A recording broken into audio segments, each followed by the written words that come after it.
Sir, I apologize for my lack of understanding. He waited, but the man did not give the standard accepting of apology response. After a moment, Jonas went on.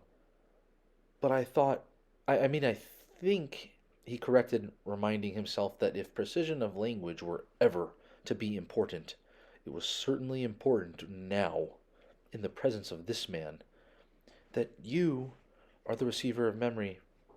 I'm only, well, I was only assigned, selected, yesterday. I'm not anything at all. Not yet. The man looked at him thoughtfully, silently. It was a look that combined interest, curiosity, concern, and perhaps a little sympathy as well. Finally, he spoke. Beginning today, this moment, at least to me, you are the receiver. I have been the receiver for a long time. A very, very long time. You can see that, can't you? Jonas nodded. The man was wrinkled, and his eyes, though piercing in their unusual lightness, seemed tired. The flesh around them was darkened into shadowed circles. I can see that you are very old, Jonas responded with respect. The old were always given the highest respect. The man smiled. He touched the sagging flesh on his own face with amusement. I am not, actually, as old as I look, he told Jonas. This job has aged me. I know I look as if I should be scheduled for release very soon, but actually I have a good deal of time left. I was pleased, though, when you were selected. It took them a long time. The failure of the previous selection was 10 years ago, and my energy is starting to diminish. I need what strength I have remaining for your training. We have hard and painful work to do, you and I. Please, sit down, he said, and gestured toward the nearby chair. Jonas lowered himself onto the soft cushioned seat. The man closed his eyes and continued speaking. When I became a 12, I was selected, as you were. I was frightened, as I'm sure you are now. He opened his eyes for a moment and peered at Jonas, who nodded. The eyes closed again. I came to this very room to begin my training. It was such a long time ago. The previous receiver seemed just as old to me as I do to you. He was just as tired as I am today. He sat forward suddenly, opened his eyes, and said, You may ask questions.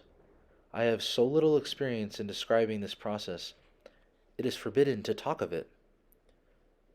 I know, sir. I have read the instructions, Jonas said, so I may neglect to make things as clear as I should. The man chuckled. My job is important and has enormous honor, but that does not mean I am perfect. And when I tried before to train a successor, I failed. Please ask any questions that will help you. In his mind, Jonas had questions. 1,000, 1,000,000 questions. As many questions as there were books lining the walls. But he did not ask one. Not yet. The man sighed, seeming to put his thoughts in order. Then he spoke again. Simply stated, he said, although it's not really simple at all, my job is to transmit to you all the memories I have within me. Memories of the past. Sir, Jonas said tentatively, I would be very interested to hear the story of your life and to listen to your memories. I apologize for interrupting, he added quickly. The man waved his hand impatiently. No apologies in this room. We haven't time. Well, Jonas went on, uncomfortably aware that he might be interrupting again. I am really interested. I don't mean that I'm not, but I don't exactly understand why it's so important. I could do some adult job in the community, and in my recreation time, I could come and listen to the stories from your childhood. I'd like that. Actually, he added, I've done that already, in the house of the old. The old like to tell about their childhoods. It's always fun to listen. The man shook his head. No, no, he said. I am not being clear. It's not my past, not my childhood, that I must transmit to you. He leaned back, resting his head against the back of the upholstered chair.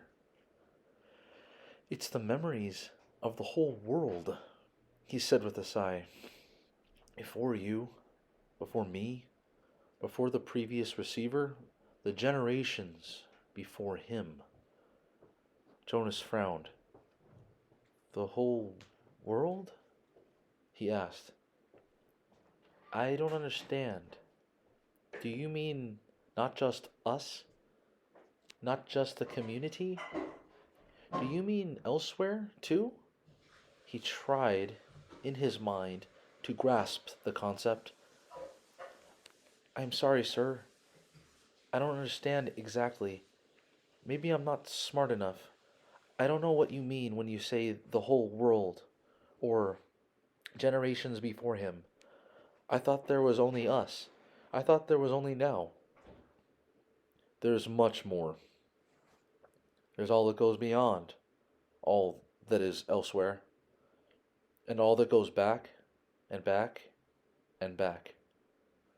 I received all those when I was selected, and here in this room, all alone, I re-experience them again and again. It is how wisdom comes, and how we shape our future. He rested for a moment, breathing deeply. I am so weighted with them, he said. Jonas felt a terrible concern for the man suddenly. It's as if... The man paused, seeming to search his mind for the right words of description. It's like going downhill through deep snow on a sled, he said finally. At first, it's exhilarating. The speed, the sharp, clear air. But then the snow accumulates, builds up on the runners, and you slow. You have to push hard to keep going, and he shook his head suddenly and peered at Jonas. That meant nothing to you, did it? He asked. Jonas was confused. I didn't understand it, sir. Of course you didn't. You don't know what snow is, do you? Jonas shook his head. Or a sled? Runners? No, sir, Jonas said. Downhill? That term means nothing to you? Nothing, sir. Well, it's a place to start. I've been wondering how to begin. Move to the bed and lie face down. Remove your tunic first. Jonas did so, a little apprehensively. Beneath his bare chest, he felt the soft folds of the magnificent cloth that covered the bed. He watched as the man rose and moved first to the wall where the speaker was. It was the same sort of speaker that occupied a place in every dwelling, but one thing about it was different. This one had a switch, which the man deftly snapped to the end that said, "Off." Jonas almost gasped aloud. To have the power to turn the speaker off? It was an astonishing thing. Then the man moved with surprising quickness to the corner where the bed was. He sat on a chair beside Jonas, who was motionless, waiting for what would happen next. Close your eyes. Relax. This will not be painful. Jonas remembered that he was allowed, that he had even been encouraged to ask questions. What are you going to do, sir? He asked, hoping that his voice didn't betray his nervousness. I am going to transmit the memory of snow, the old man said, and placed his hands on Jonas's bare back.